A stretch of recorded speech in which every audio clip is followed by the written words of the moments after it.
Agora sim, agora apareci aqui no campo da fala. Muito bem. Então, assim, o que que acontece? O ser humano, seja lá o que for na sua vida, por mais que você goste ou não goste das suas atitudes, dos seus comportamentos, do que for, não importa, nós vivemos sempre uma congruência, corpo e mente e sentimentos, sensações, emoções, nós vivemos isso. E a ideia é ter essa congruência, essa consciência dessa congruência, para que nós possamos exatamente levar para onde é devido determinadas ações ou reações ou fatos ou contextos. E o primeiro slide que eu vou mostrar para você, eu gostaria que você desse uma olhada nesse slide.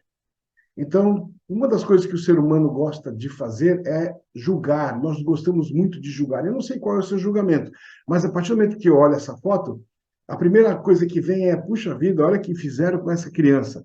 Entendeu? Despedaçaram, isso é um genocídio, isso é algo que não se deve ser feito. E a gente começa, claro, a trazer conclusões precipitadas a respeito de um fato, de uma foto. E isso acontece muito no jornalismo, né? Eles tiram um pedaço de uma foto e escrevem um texto e nós já começamos a debater a respeito daquilo que está acontecendo. E nós fazemos isso nas nossas vidas. A primeira coisa é, nós esperamos uma conclusão, nós não buscamos olhar de outro ângulo aquilo que está acontecendo.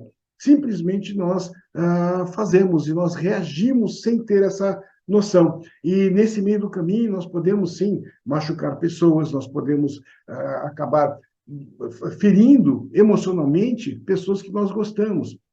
E muitas vezes isso acaba limitando o ser humano. Na realidade, aí você começa, a ideia é essa, de começar a buscar outro ângulo. O que que acontece na foto? Quem tirou a foto? O que estava acontecendo na foto? Aí a gente vai ver um pouquinho e, de repente, percebe que é uma brincadeira de criança. Não tem nada de genocídio, não tem nada de pessoas que maltrataram crianças, um monte de criança brincando para tirar uma foto. Eu fui lá e tirou uma foto. Ou seja, muitas vezes nós acabamos discutindo, nós acabamos tirando nessas conclusões, entrando em conflitos com pessoas com pessoas que de repente não interessavam entrar num conflito naquele momento. Isso é como nós normalmente agimos quando nós não temos consciência das coisas que vão acontecendo. E agora, nesse instante, eu vou dar aqui tem um vídeo, eu vou parando o vídeo aos poucos. Vamos imaginar que esse quadrado possa ser uma pessoa dentro do seu ambiente de trabalho, ou familiar, mas uma pessoa que você está vendo lá, falando, você não está escutando, mas ela está com o contexto, ela está com o gestual, ela está com uma cara brava, né? Então, todos nós estamos vendo aqui um quadrado, não é isso? Só que, de repente, será que é só um quadrado? A ideia é buscar mais informações. O que será que possa estar acontecendo naquela situação? E, de repente, nós vamos começando a movimentar. E vamos percebendo que não é um quadrado. De repente, é uma outra situação. Aí você chega perto nessa contexto que eu estou criando, aí você chega perto e você vê que tem mais pessoas dando risada, mesmo a pessoa estando com uma feição brava e não sei o que lá, aquela coisa toda, falando, gesticulando, você vê que tem pessoas ao redor dando risada. Aí nós podemos chegar um pouco mais perto para tirar a conclusão final. Aí nós vamos quadrado é um redondo. E, de repente, nós podemos perceber que a pessoa está contando uma piada, entrou no personagem e está lá no personagem agindo. Porém, de longe, parece que ela está dando bronca em alguém. E nós, normalmente, na vida, passamos a vida tirando conclusões a respeito das coisas, a respeito de tudo. E esse é o jeito que nós aprendemos a ser. Por isso, eu entro simplesmente nisso aqui, eu gosto muito desse slide, aqui bem que era uma transação, né? E não entrou minha transação aqui, não sei por quê, mas tudo bem, dependendo do contexto. Aqui tem o eu. Eu, e esse eu, você, somos nós, esse eu, ele vem com valores, ele vem com crenças, ele vem com hábitos, ele vem com aprendizados. Porque nós somos não aquilo que nós queremos ser. Nós não somos aquilo que desejamos ser no momento, até mesmo não desejamos, nós somos aquilo que aprendemos a ser. Então, quando nós agimos, nós temos uma bagagem, nós temos uma mala, onde vem vários contextos desde quando você era criança. a sua educação, a sua religião, a sua parte política, os professores que você teve, os pais que você teve, os amigos, a família, a parte social, tudo vem dentro de um contexto, dentro de uma bagagem. Esse é o eu. O eu é feito de uma bagagem, não tem como separar essa bagagem. Tem como sim refletir, tem como parar, se acalmar, entrar no equilíbrio e saber como agir ou reagir, isso serve, isso não serve, isso é bom, isso não é. Mas quando nós, não, quando nós estamos no automático, nós não percebemos. Então, esse eu todo é o jeito que ele vê o mundo. Eu vou pôr aqui um contexto para que você possa ter uma ideia. Eu vou pôr num contexto limitante, mas ele pode ser para qualquer estilo, ok? Mas num contexto limitante, vamos supor que a pessoa trabalha numa empresa. E essa pessoa ela foi criada com valores, crenças, hábitos, comportamentos, com ideias de aprendizados diferentes daquilo que é normal, é dele. Ele aprendeu desde pequeno que pessoas com poder, pessoas que são donos de empresas, pessoas que, de repente, são diretores, presidentes, pessoas que têm um poder aquisitivo maior, que essas pessoas são ruins. Eu estou dando esse exemplo porque já passou, já conversei com pessoas que pensam assim. Então, não é algo muito difícil.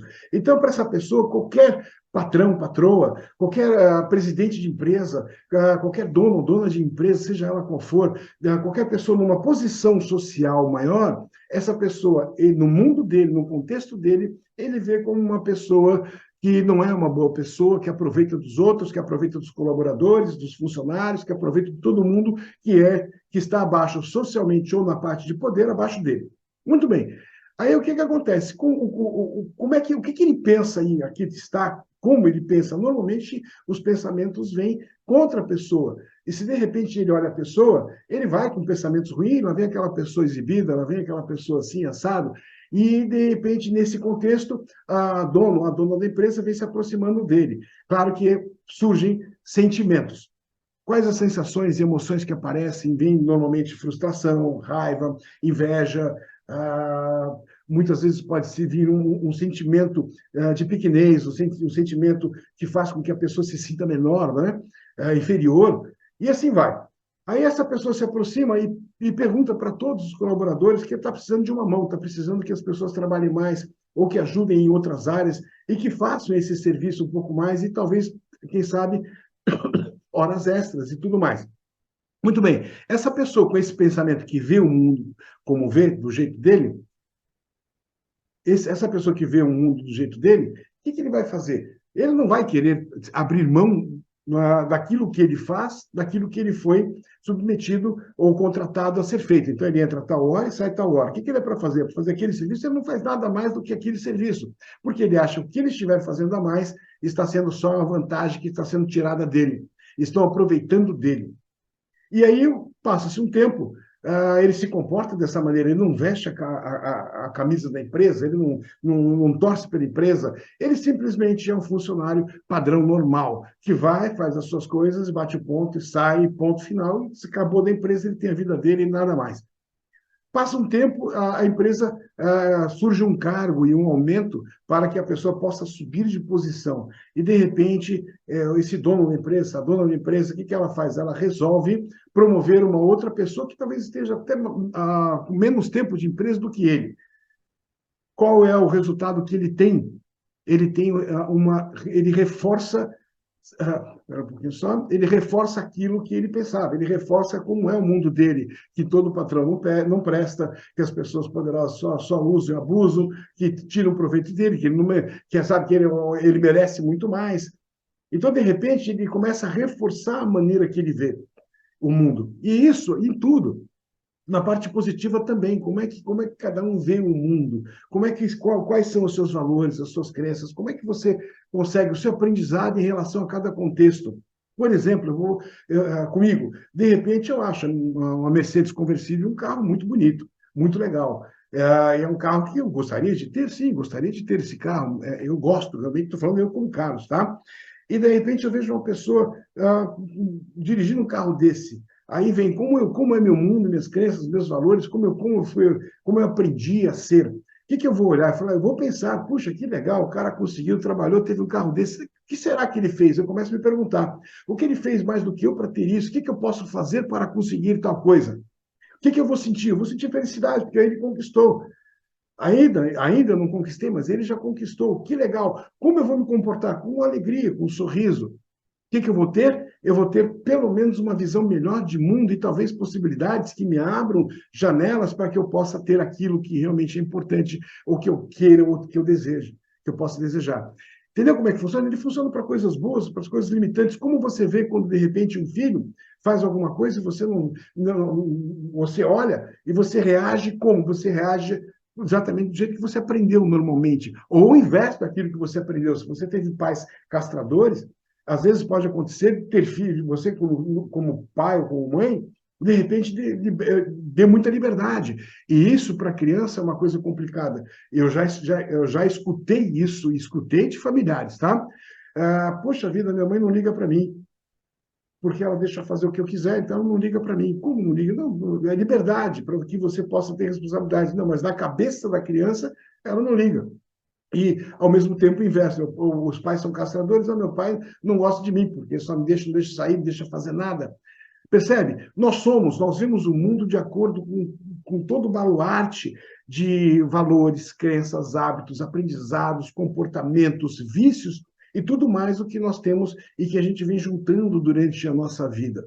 Então, todas as nossas ações e reações, elas vêm inconscientemente e no automático, ela vem com tudo aquilo que nós temos. E nós não temos consciência da bagagem, porque uma das coisas mais difíceis é o ser humano abrir a sua mala. Por isso, nos treinamentos que tem, principalmente de imersão, quando começa a bater em feridas, as pessoas não querem, porque você abre, você começa a ver, olha, aquilo me machuca, aquilo não machuca, aquilo dói, aquilo, poxa, mexer naquilo, será que eu vou mexer naquilo? A pessoa não quer sair normalmente da zona de conforto, e isso, normalmente, é o que faz com que a pessoa fique estagnada na parte emocional ou na parte de vida. Claro que ela vai uma hora pedir o socorro, um help.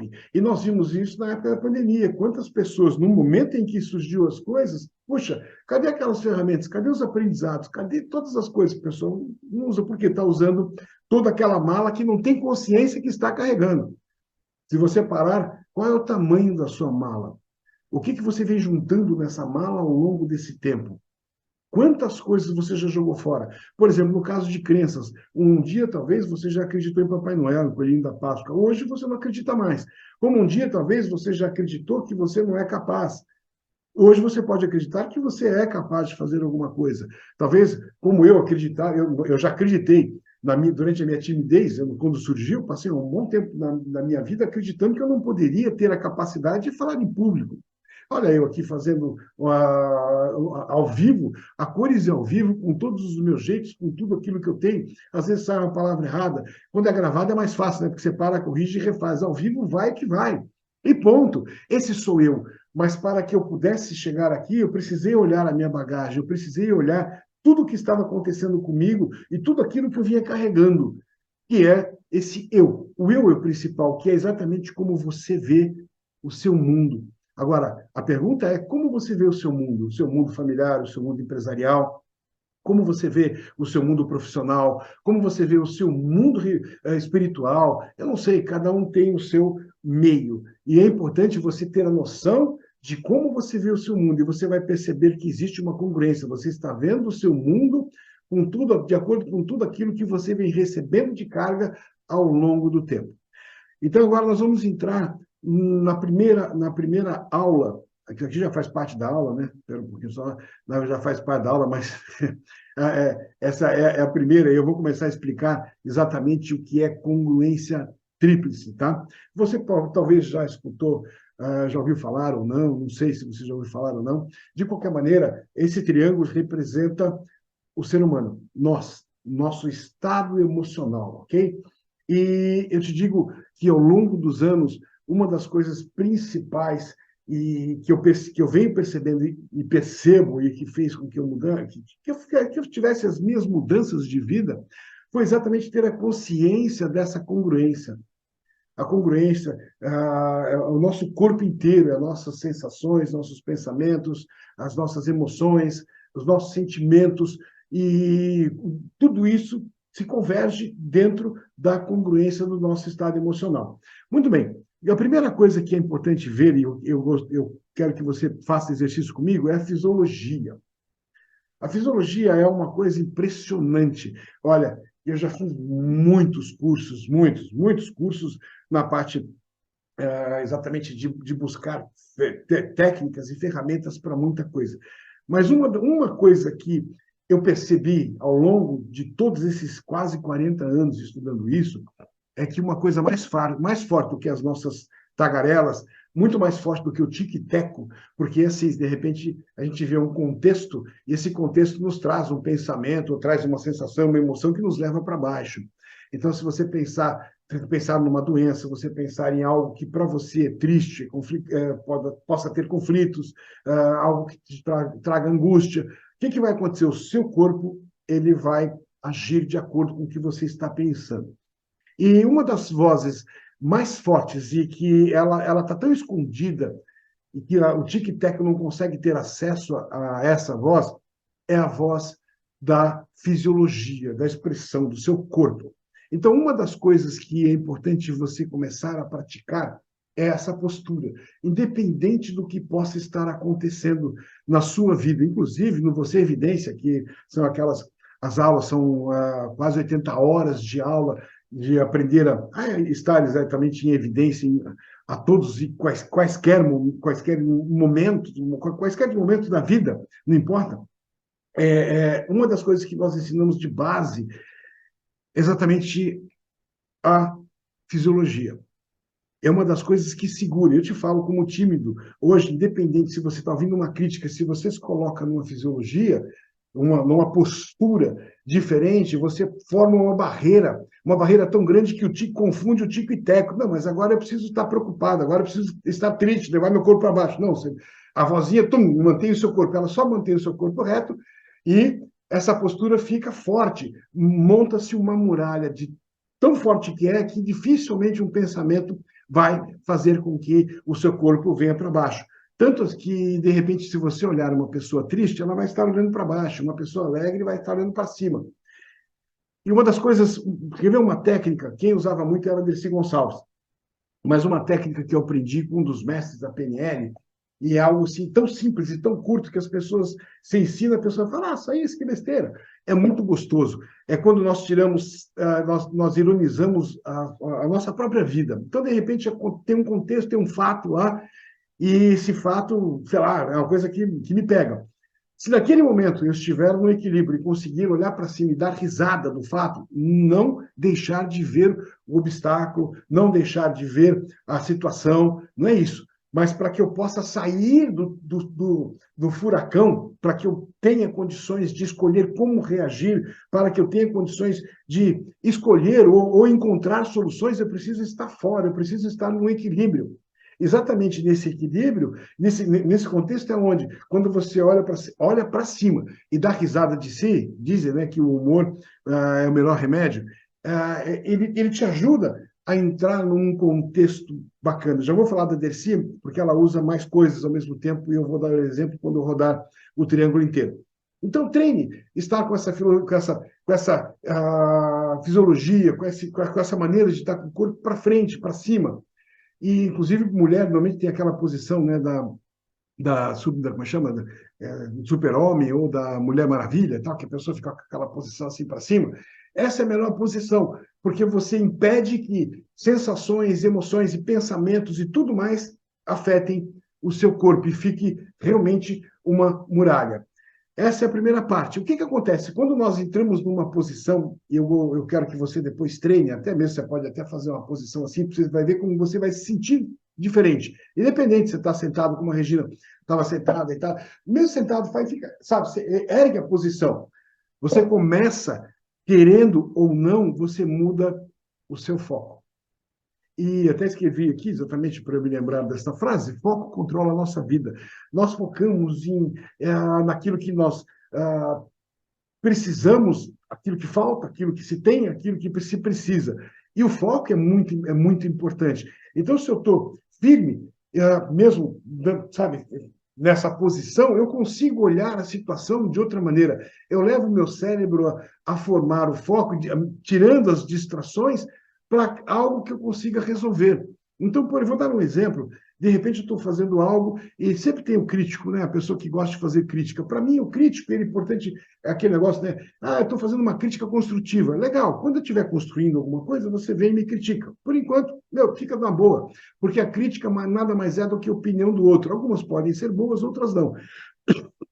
Mas, de repente, eu estou escutando uma crítica, às vezes, de uma pessoa numa hierarquia, uma pessoa superior na hierarquia profissional, ou mesmo por aí, eu paro, eu preciso estar atento para, ou eu dou voz a essa crítica e meu corpo não cai, porque quando a crítica vem negativa, nós não queremos ouvir crítica negativa. O tímido tem muito isso. Ele vai entrar para apresentar alguma coisa, a cabeça dele fica aqui, ó, a pessoa está olhando feio para mim.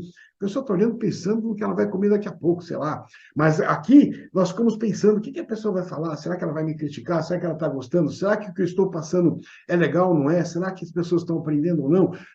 Percebe? As nossas vozes, nosso foco vai para um outro lugar. E nós não temos que levar isso, a voz, para um lugar limitante. Nós temos que levar o nosso foco para as soluções que nós precisamos, para um contexto, ou pelo menos para não deixar com que as coisas nos afetem. Principalmente quando vem críticas, é um exemplo, lixo entra, lixo sai. Lixo entra, lixo sai. Agora, se o lixo entra e fica revirando, você sai do seu estado emocional, do seu equilíbrio. Aí você começa a entrar e a reagir e reforçar o seu mundo. Ah, realmente eu não sou uma boa pessoa, eu não consigo, eu não presto isso, aquilo, e começa a vir um monte de minhoca na cabeça. E o tico e teco, eles abusam. Quando acontece isso, para eles é uma festa. E lembrando que todas as nossas emoções, os nossos comportamentos, eles apareceram um dia, lá atrás, eles apareceram para nos proteger. Só que hoje não precisa mais. Quando você era criança, talvez aquele comportamento foi legal. Hoje não é mais legal. Então, assim, é legal de ter essa noção de que quando nós realmente forçamos o nosso corpo, forçando, eu falei a palavra certa, quando nós forçamos de acordo com alguns contextos, nós mudamos o foco. E é legal, quando você se acostumar a andar nessa posição, é muito bacana. Por exemplo, eu sou uma pessoa um pouco mais larga, né? Um pouco mais, como posso dizer assim, educadamente, politicamente correto comigo mesmo, né? Eu sou uma pessoa com mais abundância, né? Assim, e você pode ver que as pessoas com mais abundância, elas andam assim, pai, pai, pai, pai. Cara, é horrível.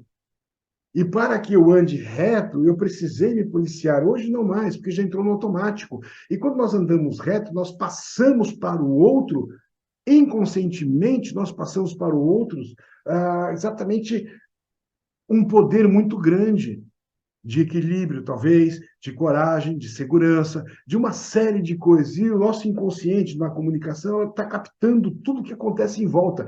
Muitas vezes, sem percebermos, nós reagimos a uma percepção do nosso inconsciente, nem que você não queria agir daquele jeito, mas agiu. Percebe? Então, assim, é muito importante essa parte da fisiologia. Lembre-se disso, e eu quero que você treine isso no dia a dia. Você vai comprar um pão. Até lembrei agora. Faz uns dias atrás, a Fabiana pediu para ir na padaria comprar um pão. Era domingo, final do dia. Eu estava mexendo aqui no negócio de marcenaria, então você imagina, eu não estava um pó, eu estava o pó. Então, assim, claro, com a roupa, uma bermuda que eu uso aqui é calor, já toda manchada e tal, para não estragar a roupa.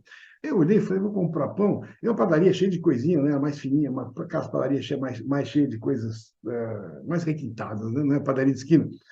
E eu falei, vou assim mesmo. E fui. Aí cheguei na padaria, meio como as pessoas, é muito legal como elas observam, elas olham. Eu estava na fila do pão, você vê as pessoas olhando meio estranho assim. Eu estou todo meio desarrumado, né? Meio não, inteiro desarrumado. Se tivesse meio desarrumado, ainda estava mais contente. A Fabiana não anda comigo assim, ela fala, tem vergonha de andar com você assim, e muito legal. E tudo bem, e vamos que vamos. Eu estou lá na padaria e tal, eu só observando como é que estão as coisas, olhando na minha posição, na minha postura, firme. Eu vi que comecei a fazer uma brincadeira com as meninas que estão lá, algumas eu conheço ou não, mas independente disso, comecei a brincar, a fazer com que o ambiente ficasse um pouco mais alegre, dei alguns feedbacks para as meninas e tal, aquelas coisas da padaria, e tinham duas pessoas na minha frente já sendo atendida, e eu fui o terceiro a ser atendido na fila, estava na fila. Quando eu fui atendido, a menina veio com um sorriso e falou, eu pedi pão, 10 pães. Ela falou, não, pera um pouquinho, só que o seu pão está quentinho, vou lá em cima buscar o pão. As pessoas estavam do lado olhando, olharam uma para a outra, olharam para mim, olharam para ela. Por que o pão dele é quente e o meu ainda está na cesta? Eu também não sei. Talvez porque foi agradável, porque talvez eu fiz uma brincadeira, eu fiz as minhas dar risada, dei um elogio. O que acontece? Naquele momento eu mantive minha postura, estava no meu foco. O que eu queria? Pão quente. Ou se tivesse o pão, estava bom, a padaria é o melhor pão daqui. Então eu ia comer o pão do mesmo jeito. Mas o próprio ambiente, eu vi que as minhas estavam todas, cara, sabe, cara brava, tá? Eu descontraí. Por quê? Porque eu estou no meu eixo, independente do que os outros estão pensando. Isso acontece diariamente, onde eu vou, eu saio, eu brinco, eu falo, mas sempre estando no meu eixo, observando o que acontece no meu mundo. E o que me ajuda é o meu posicionamento. Quem me conhece dificilmente vai me ver assim. Dificilmente você vai me ver para baixo. Acontece? Até acontece quando eu me distraio. Mas, normalmente, sem pensar, eu já estou nesta posição. Eu estou nessa posição firme. Virou um hábito do meu corpo, para que não influências externas não alterem o meu estado interno. E o meu foco fica naquilo que eu preciso. E, claro, quando nós estamos na fisiologia, legal, e o foco vai para a coisa que precisa, nós vamos entrar na linguagem. E a linguagem é muito importante, porque a linguagem ela traz os pensamentos trazem as sensações trazem os sentimentos ajudam com que o comportamento se mantenha, e você fica naquele ciclo. E se de repente você tem uma linguagem ruim, uma linguagem de um outro, você tem uma palavra, ou uma expressão, ou uma frase, tipo, eu não consigo, eu não posso, eu não quero, isso é, sabe, eu não estou à altura. Qualquer coisa que vem na cabeça, muitas vezes inconsciente, o que acontece? A sua fisiologia cai. Por isso que é importante, quando a gente aumenta a fisiologia e entra no foco, a nossa linguagem passa a ser diferente, a linguagem interna. Estou falando dos pensamentos, tá? Você vê que uma das coisas que eu repito muitas vezes, trocar as palavras, e eu aprendi numa dessas posturas também, é trocar. Eu não uso problema, é muito difícil, eu uso problema para dar exemplo. Eu falo de problema, mas normalmente quando eu tenho algum problema, eu não tenho problema, eu tenho um desafio. É a palavra que eu uso, porque meu corpo já está pronto para enfrentar o desafio. Meu corpo já está para frente, ele já está avante para que eu possa enfrentar os desafios da vida. E assim vai. Essa é a congruência muito bacana quando nós temos essa tríplice, congruência tríplice. E lembrando que nós estamos sempre em congruência. E quando nós começamos a aprender que um simples gesto do corpo, você vê, isso é uma ferramenta de PNL integrada com hipnoterapia ericksoniana e psicodrama. Quando nós entramos nessa consciência de usar o nosso corpo ao nosso favor, nós damos um nó aqui dentro para aquelas coisas que nos limitam, para aquelas coisas que possam ser, que possam nos colocar para baixo. E quando nós estamos para baixo numa sensação ruim, muitas vezes nós esquecemos ou não temos condições de escolher como reagir ou de encontrar soluções. Aí vem ansiedade, vem depressão, vem frustração, vem uma série de coisas que não nos ajuda muito nessas situações. Então, você vê, essa é a primeira, deixa eu fechar aqui, só um segundo, ainda tem mais um slide, né? Mas é uma frase que eu gosto muito, né? Que isso é verdade, a vida, ela é arriscada sempre, e a gente está aqui vivo, não está? Quem não está mais vivo já passou pela vida, independente ou não. Agora, se você não arrisca, se nós não assumimos o pequeno risco, o grande risco de ser diferente, nós vamos viver na mesmice. E viver na mesmice, nós não vivemos. Nós vivemos sempre a vida do outro, porque quem sobrevive apenas, eu estou falando da parte emocional, quem sobrevive, sobrevive às custas de outro. E fica nas costas do outro, cobrando do outro e esperando o outro. E se o outro, por acaso, não quiser mais te ajudar, ou te dar ombro, ou não estiver mais com você, aí você cai de vez. Então é importante arriscar a experimentar as coisas, arriscar a buscar mais ferramentas, sim, porque quanto mais ferramentas nós temos, mais fácil é passar pelos contextos da vida. E a vida, ela não brinca, né? Ela nos coloca diante de situações que você fala, pelo amor de Deus, e sem aviso prévio. Por isso que é uma das coisas que eu não entendo quando a pessoa vai fazer, não precisa ser questão do dimensão, não, questão de honra, oscilamentos. Qualquer atividade que a pessoa vai aprender alguma coisa a mais, eu escuto de vez em quando, não é para o meu tempo, isso não é para mim, não sabe nem o que é. a pessoa não admite buscar mais coisas. E isso é algo que, para mim, pelo menos, não faz muito sentido. Você vê, eu fiz um treinamento da Sociedade Brasileira de Programação Neurolinguística, passei 5 dias lá. No último dia, eu falei, putz, joguei dinheiro fora. E não nada barato, né? Joguei dinheiro fora. Aí, no último dia, aprendi uma ferramenta nova, uma coisa nova, que eu falei, nossa, e virou uma das atividades principais do Você em Evidência. Valeu o treinamento, valeu para mim, porque eu consegui alterar o estado emocional. Uma simples ferramenta que mudou tudo e valeu a pena todo aquele contexto. E que, na época da pandemia, eu usei, para você ter uma ideia de quão forte foi a ferramenta para que nós aqui em casa estivéssemos, para que nós aqui em casa pudéssemos estar, naquele período de conflito, num equilíbrio, com muita tranquilidade. Fora a parte profissional, não mudou nada na nossa vida. Então é isso. A primeira parte desta aula, a primeira parte não, a aula aqui já está dada. Eu espero que você consiga aproveitar, espero que você consiga aproveitar cada momento disso e usar essa ferramenta, independente de você fazer o Waves ou não, essa é uma ferramenta que você possa estar usando no seu dia a dia, a qualquer instante, a qualquer momento. Vou parar a gravação, 3, 2, 1 e